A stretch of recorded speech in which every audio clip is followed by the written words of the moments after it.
All right. if you're ready. That means you have 2 extra minutes. Please go ahead and let me turn off my volume, and you'll have the stage. It's all yours. Get my, because I have something on my screen. How do I project that? There is something at the bottom. It says share screen. Yeah, I got it. I was just looking at it. Okay. Perfect. We are all ears for you. Okay, so what I'm presenting today, so I looked at several things that I spoke to Professor about, and I kind of wanted to present what I have been doing for my field work. And this year, along with, I am actually the technology coordinator at the school, and this year, at the beginning of the year, we came to think about where as technology can go. We tell our kids about engineering, we tell our kids about architecture and all these technology careers, but we wanted our kids to explore more. So we introduced a program for entrepreneurship and how they can connect entrepreneurship with technology, because to be honest with you, not all of our kids are going to go into technology and engineering. So we wanted to open another path. So if you are a CT school in Korean Technical Education School in New York City, you have to have a Korean financial management course. And if you are familiar with the curriculum is pretty outdated, and a lot of things are like paperwork, and a lot of things are very boring for the kids. So we wanted to substitute that. And basically, Build helps students come up with business ideas and give them that platform to launch that business idea. So with that being said, let me talk about some of the things I worked on this semester before I talk more about Build. So we have our approval process next year. So I have been training teachers and creating our engineering, making modifications to our state standard next year, because a lot of things have been changed from 5 years ago when we applied to now. So I have had several meetings with people in the central, and they gave me feedback, and basically I come back to my school and I talk to my technology teachers. So our team is basically 3 technology teachers, 1 tech specialist, and 2 counselors. And we sit down and we look at the changes we made, because every technology school should be making changes based on the upgrading of technology. So we looked at where we were 5 years ago and where are we now, and what changes are we making this year.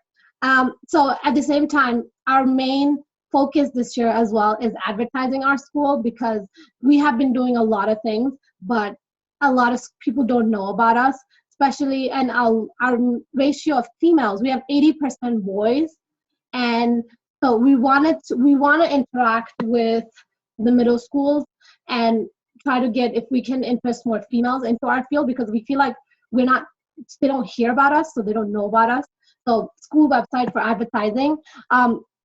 So every year, for the last 2 years, we have a cyber safety week. For that week, for the whole week, all the technology teachers from 9th grade to 12th grade, we do a cyber safety lesson every day.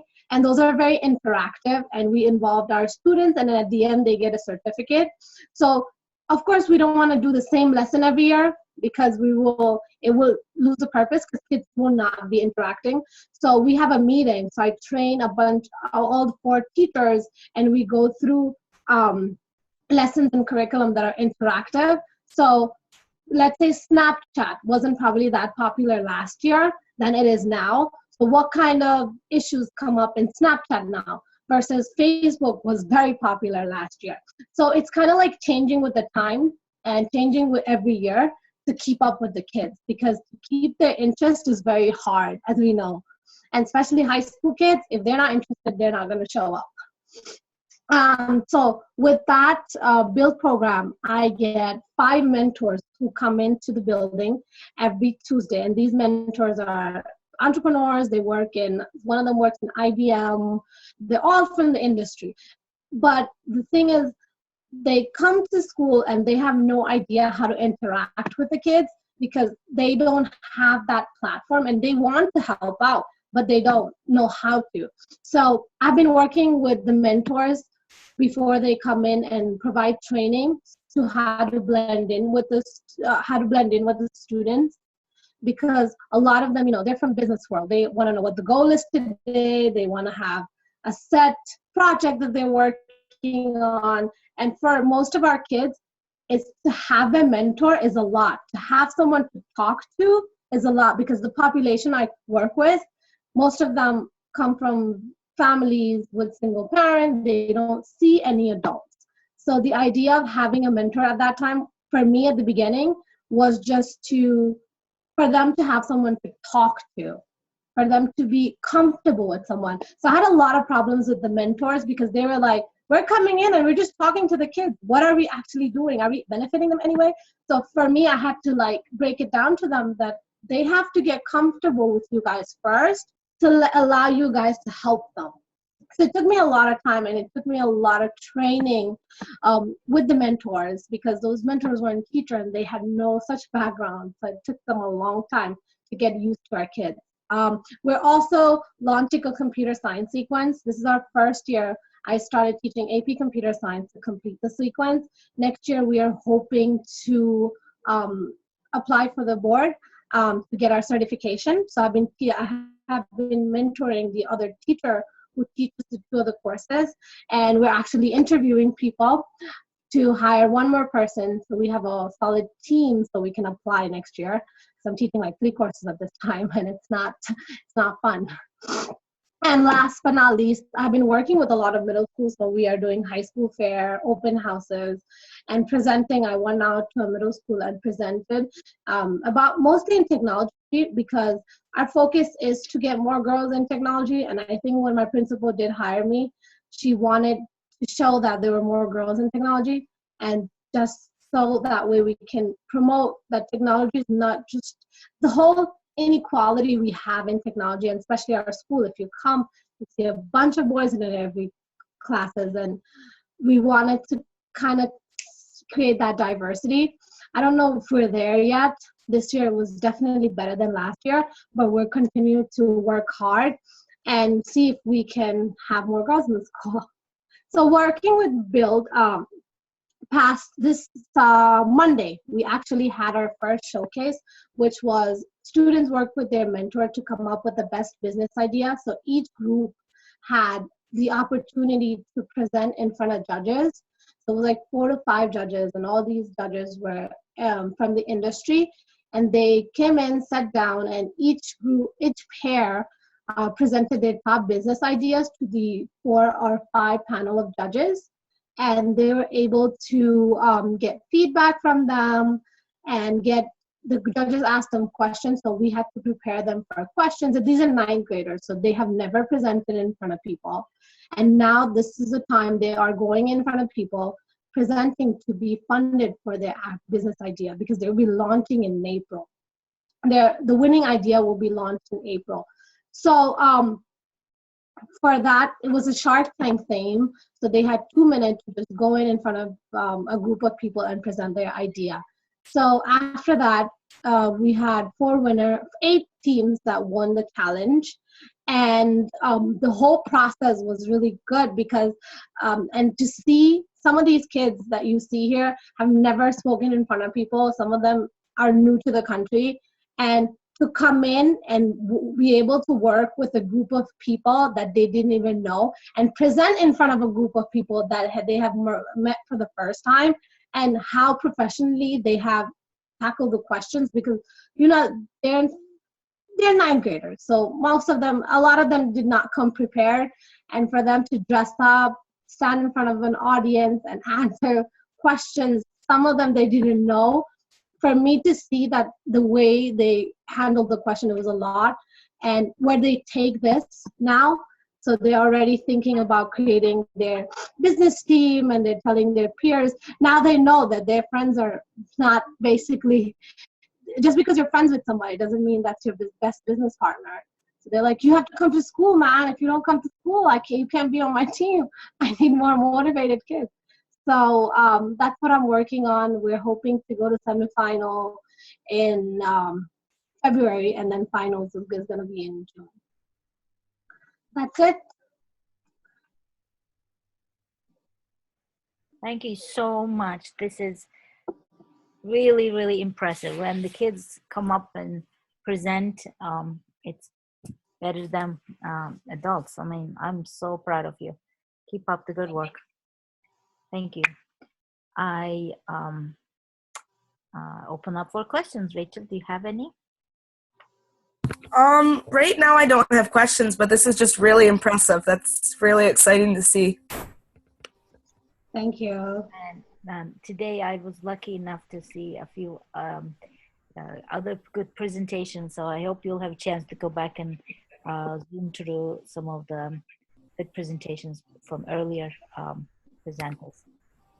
Wow, what can I say? This is an amazing semester for me. I hope you guys are connected 24/7 for the rest of my life. Is there anything I can do?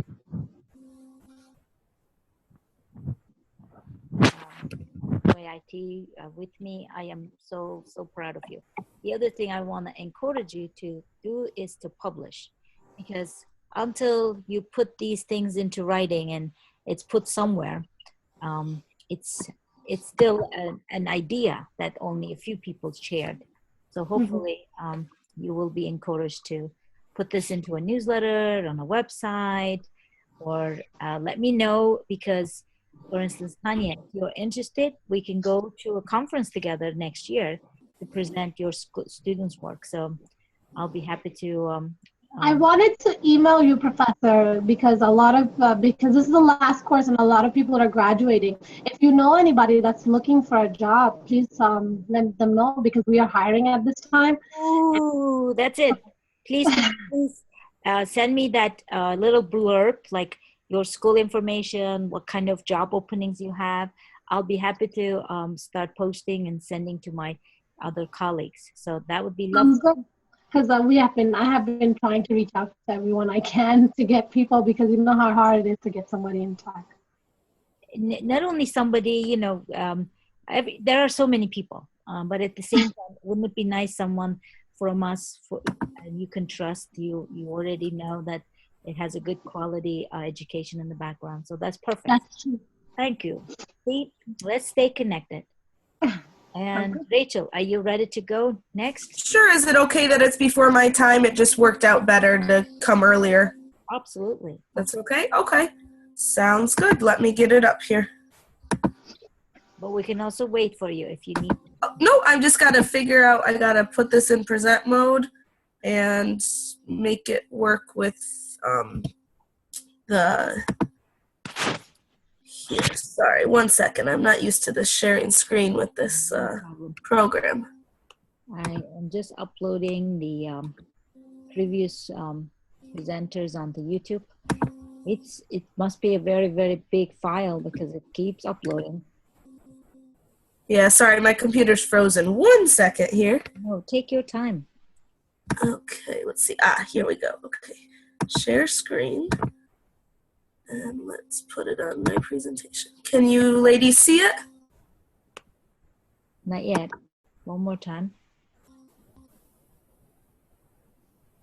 You hit the share screen, right? Yep. Is it up? Not yet. No? Okay. 1 second here. Let's see. Oh, here we go. Desktop, that's why. Share screen. Perfect. Something is coming up.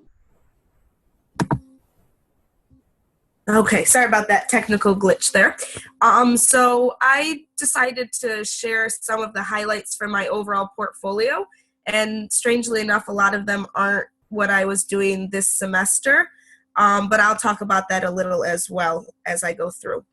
So I tried to cover each of the standards. So I picked something from my work over the last couple years at NYIT to fit each standard.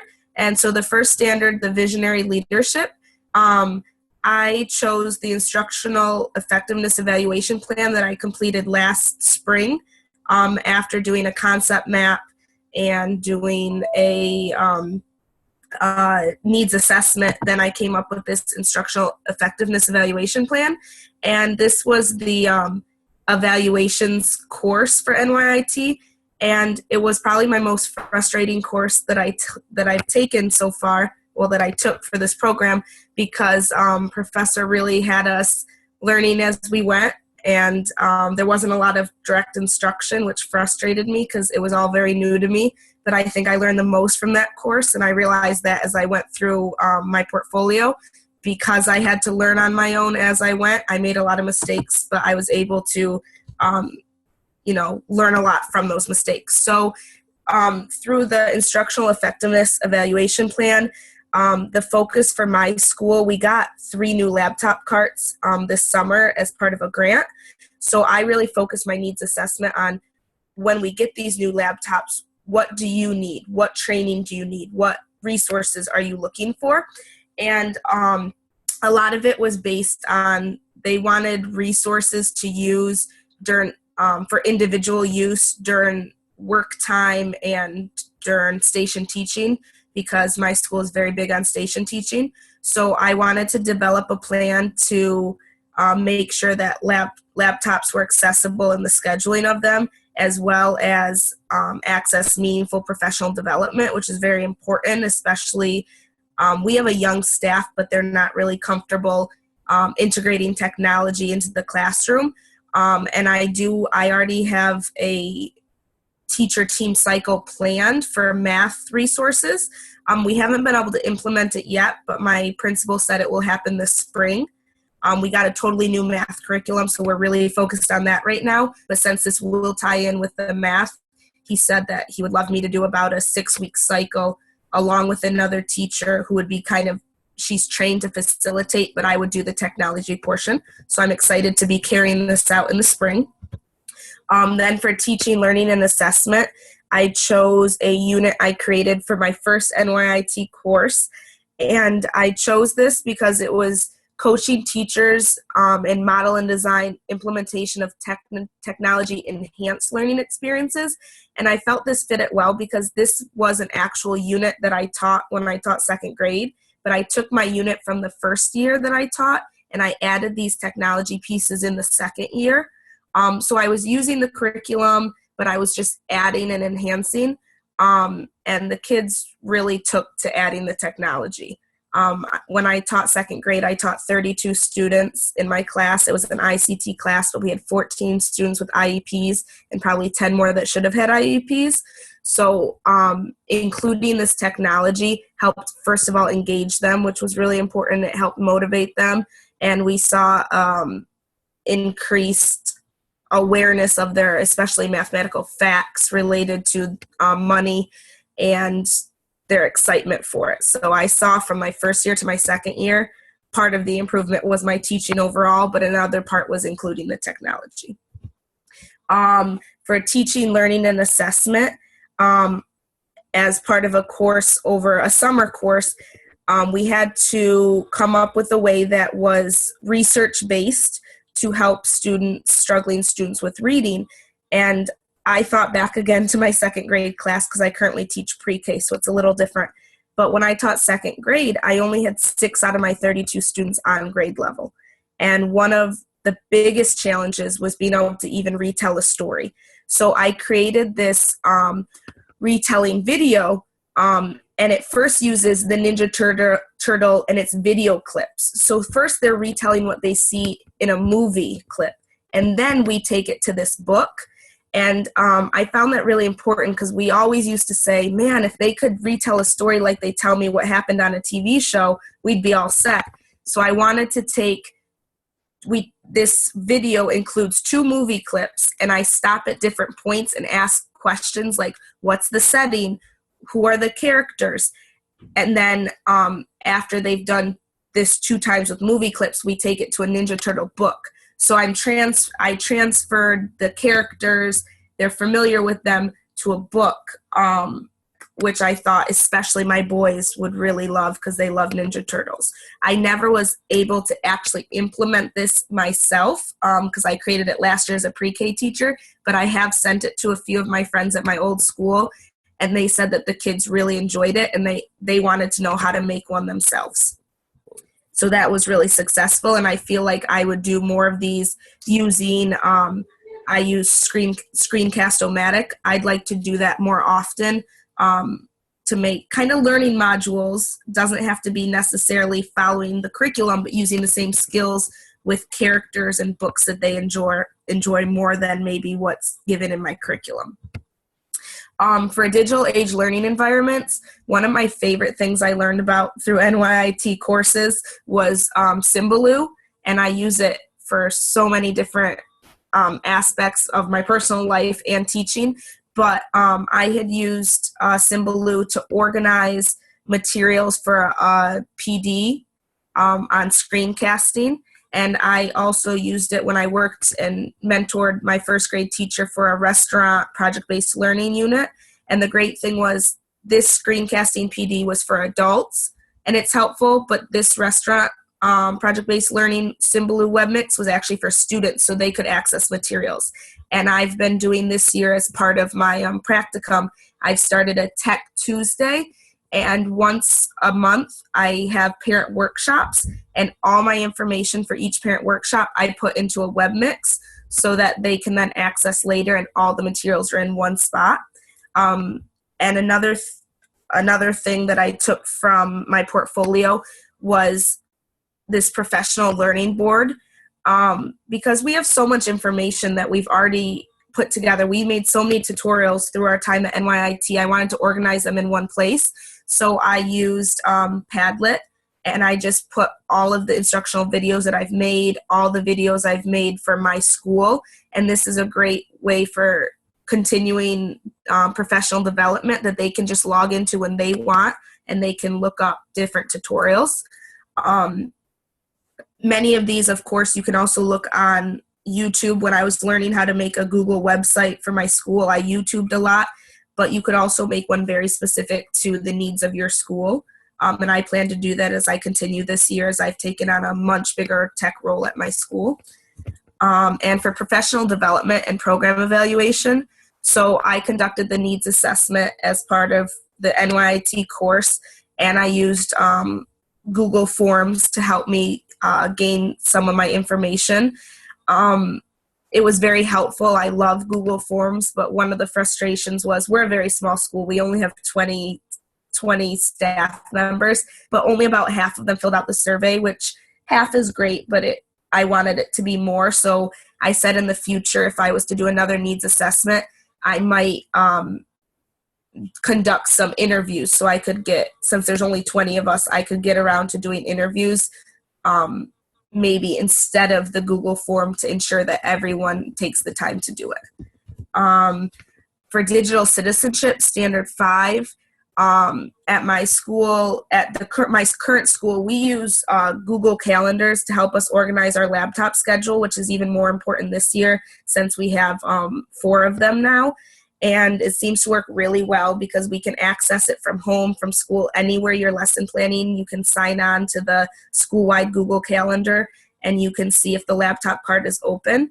At my old school, we had used like a strict, rigid sign out this period, this teacher had it, which can be nice to ensure everyone has it the same amount of time, but it didn't allow for technology to be integrated in a higher order thinking way, because, you know, maybe you're doing this project and it goes over and you still need the technology. So I like being able to sign it out.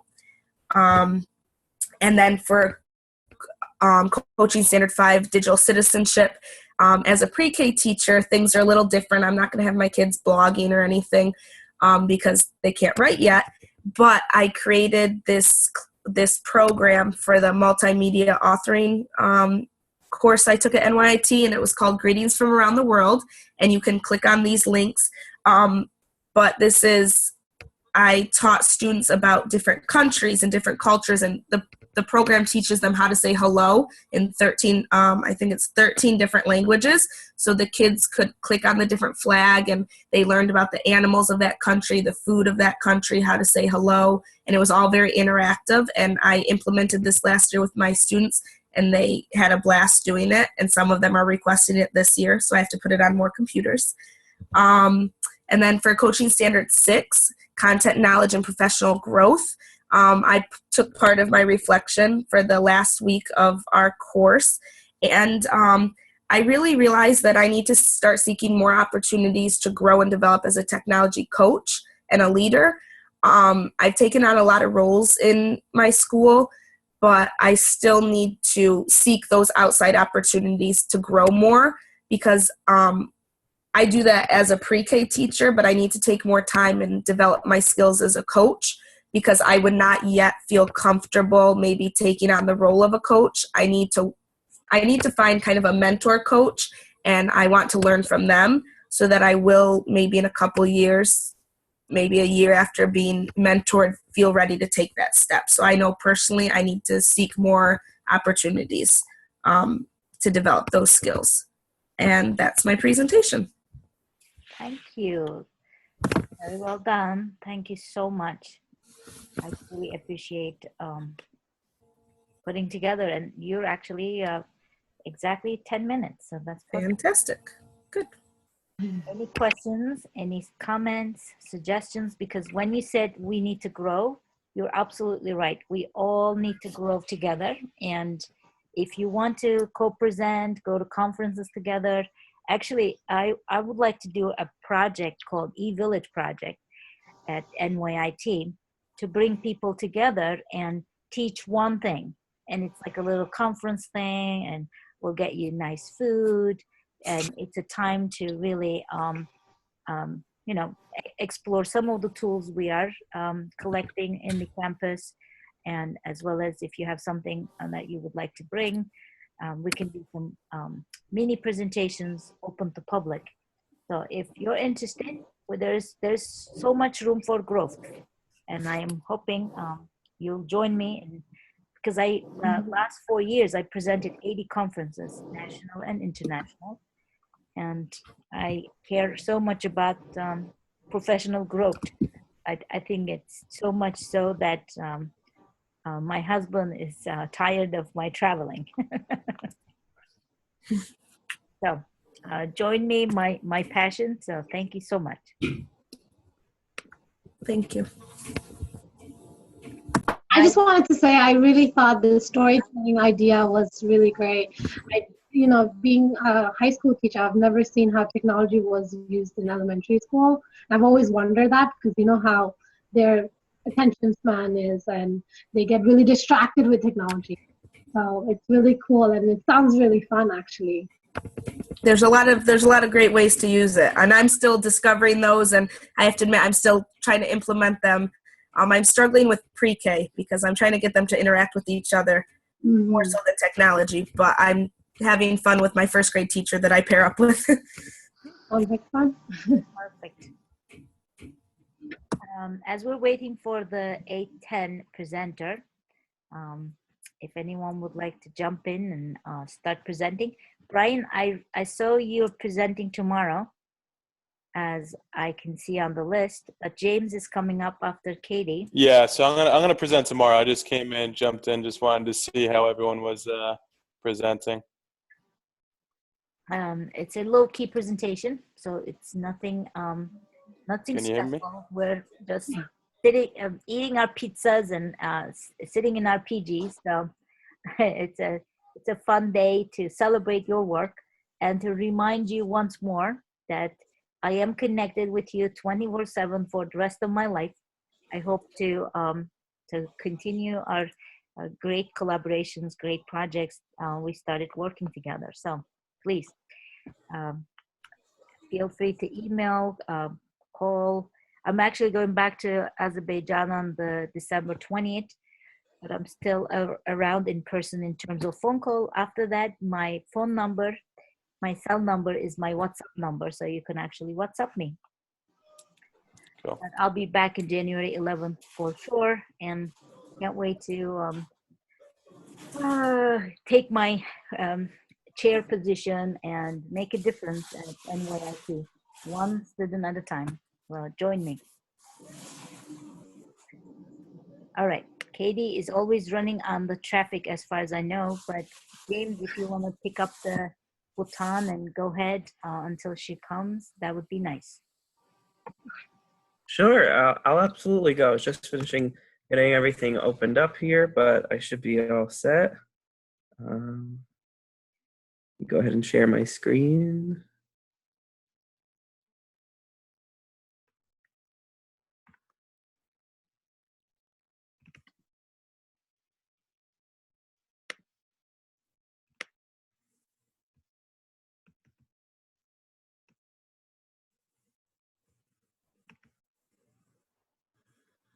Not sure I've done this. I've never done this before. Okay, share Yep, screen. it's another learning experience. Yeah. I actually love this. Yep, you're sharing it. Perfect. We're good. We're good. All right. All yours. Okay, so let's view. Okay, so today I'll share my, I have a project or an activity, a resource for each of the standards, the ISTE coaching standards. The first one I want to share, I've shared before, it's a project I did in the multimedia authoring course, and it has been the most useful project for me in my teaching so far to date. It took a lot of hours to create it, but it's a project, since I teach music, to help kids learn how to read music a bit better. I had taught for a couple years, you know, by writing lines on the board and going over the staff and what line is called what note and all that. And it just took so much time, and it never seemed like they were really soaking it in. So when I took Dr. Wang's class and had to create a program, I instantly thought, let me create this program that they can figure it all out on their own. So this is the first opening slide of the sequence, where they have this little guy named Nick the Note who guides them through the lines and the spaces. So this program this would be an interactive button where they click here and it guides them through. And why don't I show you a little bit of that? Bring it up here. It was really fun learning how to use PowerPoint to make this all happen. I never imagined that you could do all this with PowerPoint, so this was a really great class.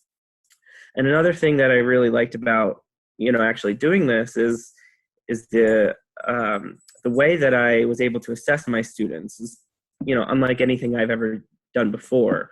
You know, a lot of my assessment is performance-based. I teach kindergarten through 5th grade. I'm not assigning homework to them for music. You know, they're singing, they're playing instruments, they're trying to keep a beat. But when I'm doing something like this, where I'm trying to assess if they know a note on the line or in a space, what it's called, it was really helpful to have a Google form. So anyway, when they start, they go to help, and it guides them to go to the line section, and it explains everything they need. When I implemented this with 4th graders, I didn't have to say a word to them. I gave them headphones, and I sat them at the computer that was, you know, already set up with this program, and they go, and they have to click on line 1. So it took a little bit of introduction to the staff. But if they successfully click on line 1, it goes on. Otherwise, they get a screen where it says, try again. And Nick the Note comes and tells them, oh, notes on this line are called E. And he asks to click the note. And I'm not sure if you'll hear it, but I installed the pitch to play along with that note. So not only are they seeing where the note is, but they're hearing as they go on from line to line and so on, that the notes will get higher and higher. So when I did implement this, it totally changed the way that I had done it in the past, and it totally changed the experience for the kids. So I am getting ready to be putting this into practice in the new year, again, kind of as a review for the now 5th graders, and then keep refreshing 4th grade and 3rd grade memory. But it's been a really useful project for me. So I use that for a couple standards here, 1D, 2A, 2B. It's using this technology to introduce them to the music staff and to just let them be able to explore it on their own. So this was one of the projects for some of the standards. I also included here the Google form assessment that I mentioned. it's not very often in elementary music that you get to give this kind of assessment, or, I don't want to say it like I don't assess my students, but, I want them to kind of have a break from, their typical assessments that they're used to.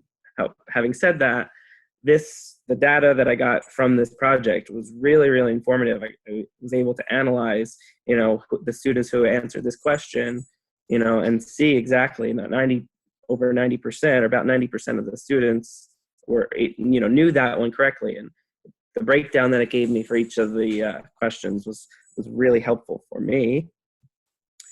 Next here for the standard 3C, I have a blended learning activity that I did with Professor Silverman. And this was something I did when I was still back teaching in New York, working in just primary grades. I remember feeling like, oh no, I'm teaching primary. How am I going to use technology? They can't write, they can't read. Some of them can't read.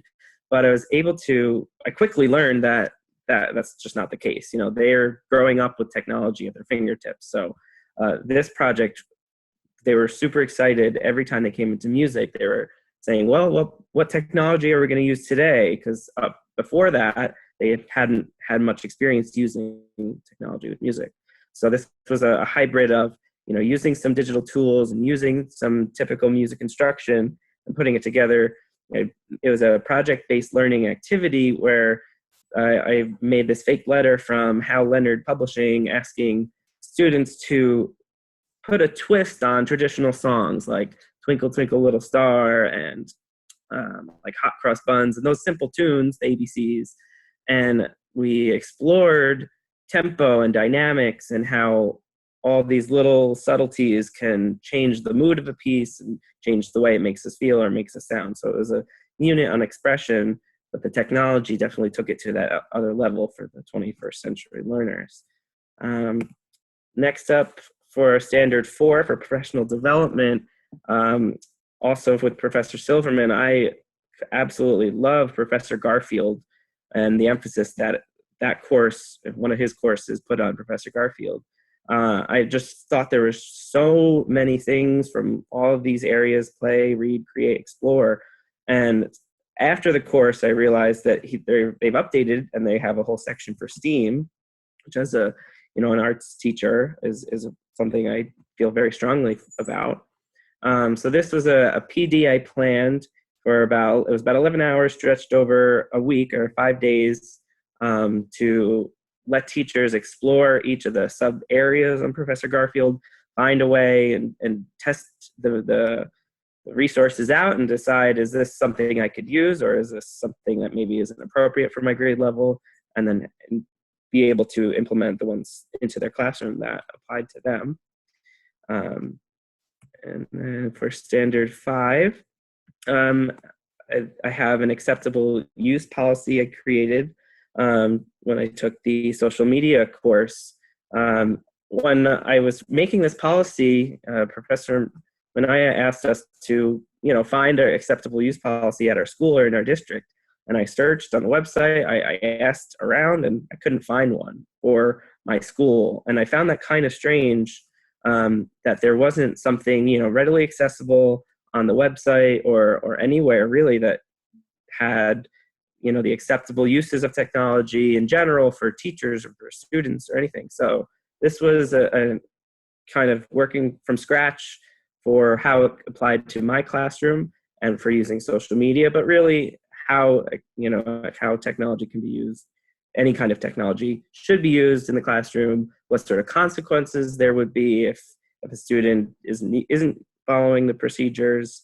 And it's just something that's really essential, to making this everything run smoothly. When we're bringing all these technologies in, it's very important to keep all the ducks in a row as best as we can so that things don't get out of hand with our students. So, and lastly, for standard 6, I did some STEAM observations at some webinars that I actually found that there's so many through the Intel website. There are some, and then even on YouTube, there's hours and hours of videos and webinars of teachers and professionals talking about STEAM or any and a wide variety of, these programs and professional developments that, if you can't afford to go to a conference or, just like you've done here for us, there's a lot of stuff that's recorded and put online. So these were helpful, and especially as, and I'm out in California, and some schools in my district, or sometimes I hear my administrators talking about STEM, and then some people talk about STEAM, and I've had people say, oh, what's STEAM? I've never heard of STEAM even, but we're trying to move forward in that direction now, and hopefully that, the whole music program out here is about just 2 years old now. There's no district funded music program before now. So it seems like the district is, looking to keep the arts and to turn that STEM into STEAM. So I was happy to, be a part of and join and explaining, the value of STEAM and how necessary it is for the 21st century students that we have. So I feel like I just talked super fast, but that's pretty much everything that I have. Well done. Thank you. Super fast. Let me know. It's very nice that you had a chance to fill in for the spot that we are still waiting for Katie to fill, and amazing experiences. Wow. I wish I had music teachers, STEM teachers like you guys are. It's so much to learn from every one of you. So any questions, any comments, feedback? James, I loved how with your multimedia program, you connected it to a Google form. Like that was an awesome course. I loved doing that project too, very time consuming, but I never thought to do that. And now I'm just like, why didn't I do that? So I'm really excited to honestly like either hook it to what I already did or make a new one for something else using Google form connected to it. I didn't even know you could do that. So that's really exciting.